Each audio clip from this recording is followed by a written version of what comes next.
couple months ago, Emily was driving this and the car was shaking. Figured out that the spark plugs were bad and the coils. So I changed everything, brand new. And for anyone that does this type of work on their vehicles, you guys know that OEM is the best way to fix anything in the engine, especially when it comes to the spark plugs and coils. But for you that don't know, the original spark plugs and coils are very expensive. For this specific one, I believe it was like $5 something. I'll put it up on the screen somewhere. So I went online and then I found this website called 1A Auto, which I've used them before in other vehicles. I've ordered the brake pads from there, rotors and all that stuff. But I never ordered anything for the engine. I changed it maybe not even 2 months ago, and there's a problem. So now I have to figure out why the cylinder is misfiring, because it's one of two problems. Either the ignition coil itself is bad, or the spark plug is bad. And I'll tell you how you can figure that on your own, because this is pretty easy to do. But I'll show you what I'm gonna do to make sure to check if it's one or the other. All right, so first you gotta, of course, open up the engine bay, and then you gotta figure out where the coil is. So for this one, it's cylinder 2. I'll show you guys a photo of what it is. So cylinder 1 is to the right, cylinder 2 is on this one, which means this is 1 and this is 2. I was honestly hoping that it was gonna be on the right side because I don't have to remove all of this, but this isn't too bad. I like working on cars, but dude, sometimes it's like, it's always something, you know? I'm just glad I know how to fix this, because if we were to take this to a shop, it would cost a lot of money, more than just the spark plugs itself or the coils. Alright, so the cylinder that's messed up is this one right here. So to figure out if it's just the coil, what I'm gonna do is I'm gonna take this one and then move it to cylinder, I believe this is 4, and then put everything back together and then turn it on. And if the code says that cylinder 4 is messed up, then that means that it's the coil itself. But if I switch it and then it still says cylinder 2, then it's the spark plug. So this is that little game that always happens when you're trying to diagnose your car, with, especially when it comes to this. Let's try to figure this out. Hopefully it's just the coil. But honestly, I wouldn't be mad if it's the spark plug, because the spark plug, I think it's way cheaper. It's like $20 for the spark plug.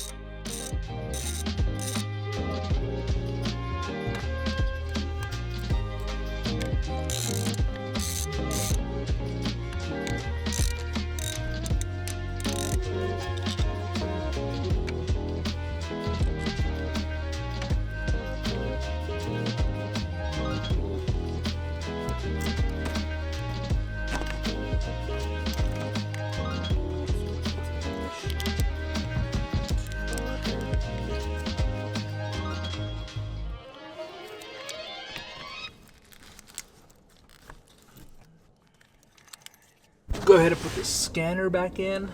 Also, I highly recommend getting a scanner for your vehicle, either one for each. You can get one of these ones. I don't know where I bought this one. I think it was like an AutoZone or something, and they're like 30 or 40 bucks or something, just so like you can diagnose it if you want to. Let's turn it on.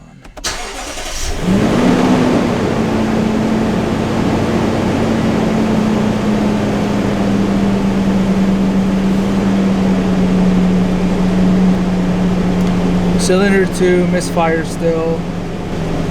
Alright, so since I switched it, that means it's the spark plug. So luckily it's just that. I'm gonna go to the store and pick it up. But yeah, just so you guys can see, I'll show you guys.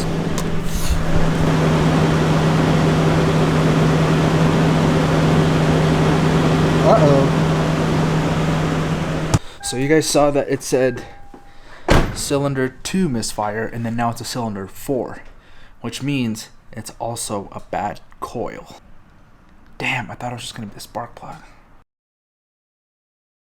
Okay, so it's literally been like 2 weeks because I had to order this part. It's a genuine Lexus part, and if you're wondering, that is the part number. But I had to get the original part because this thing failed, and I bought this part from 1A Auto. It literally has maybe no more than 5,000 miles, probably even less than that, and it already failed. I'm only switching this for right now, and then eventually change all of them into this, to the original. And same thing with the spark plug, because you guys know that the spark plug was messed up.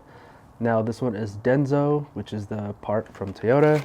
And this, just to let you guys see also, if you guys see this, Denso. And this is a lesson learned. If you're gonna do anything with your spark plugs or anything like that, just go with OEM. So now let's just switch this out real quick and let's just see if it fixes that problem.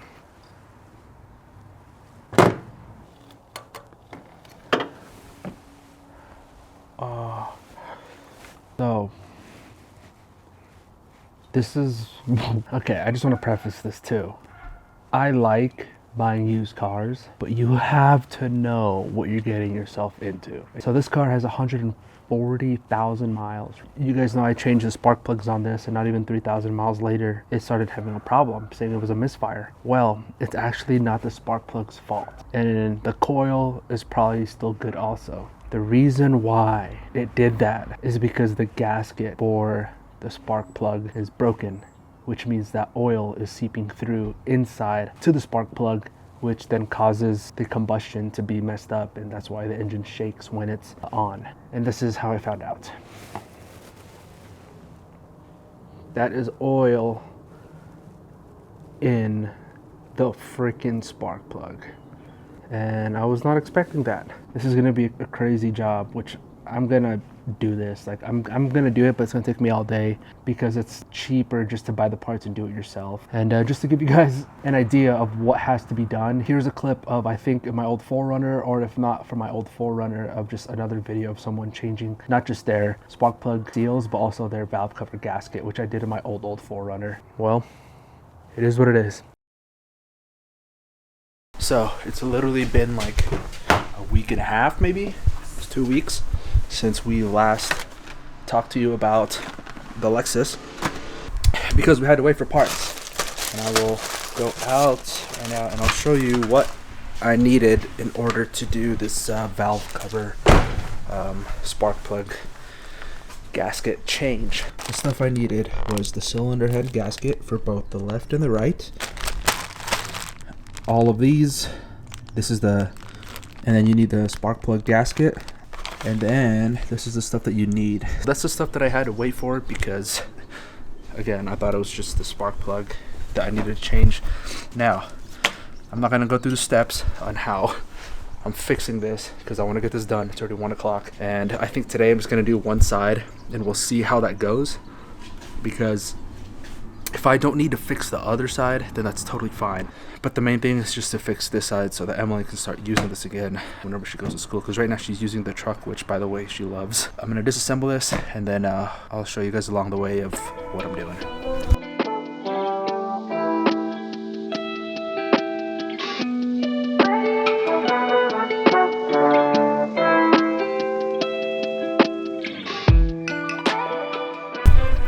Alright, dude, this has been a pain in my freaking ass. I put some of this so that stuff won't go inside. This was like blocking right here, and I couldn't get to the rear bolt. Now, let's take this out, because it's 4 o'clock right now, and the sun goes down like around 5:30, 6 o'clock, and I want to at least get this back on and the bolts around, and I could finish the rest tomorrow. Oh, also, I broke a piece.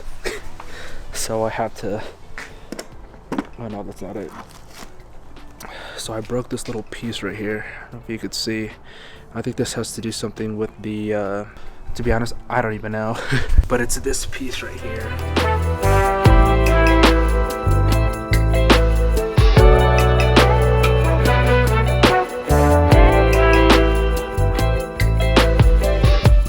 If you're in here already, just check if your timing chain is a little bit loose or anything, but 90% of the time it probably won't be.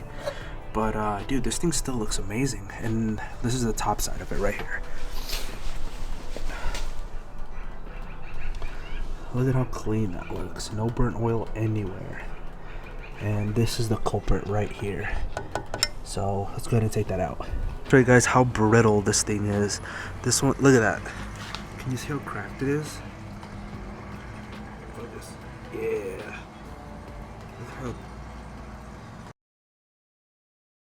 It's the next morning, and I ended up putting everything back for the most part. Everything's good to go. I just have to put a couple more hoses, all these wires back, get everything all tidied up. I didn't finish putting the cover on top until maybe like 7. I want to get this thing done because this thing's been a day and a half's work already, and I want to just be chilling for the rest of the day.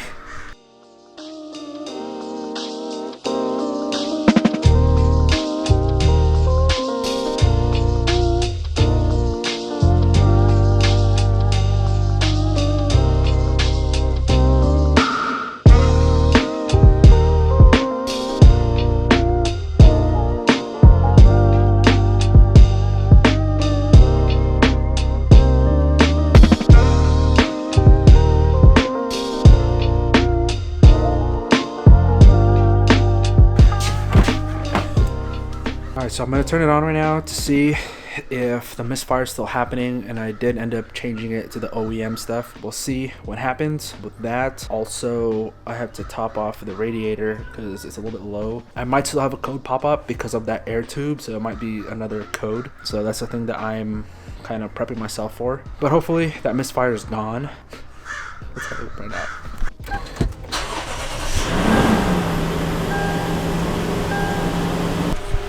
I'm gonna let this run for about 5 minutes and see if this thing pops up with anything. So, coming back.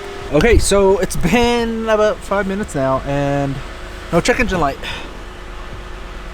Let's go. That tire pressure sensor, we don't worry about that right now. Everything's good.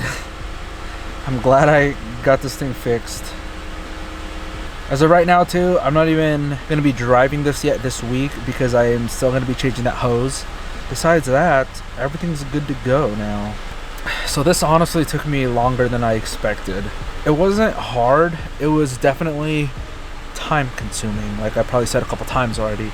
There's just a lot of little bolts that are stuck in the very back or just in very tight spots that I'm literally just using my fingertips to like twist it off, which is annoying.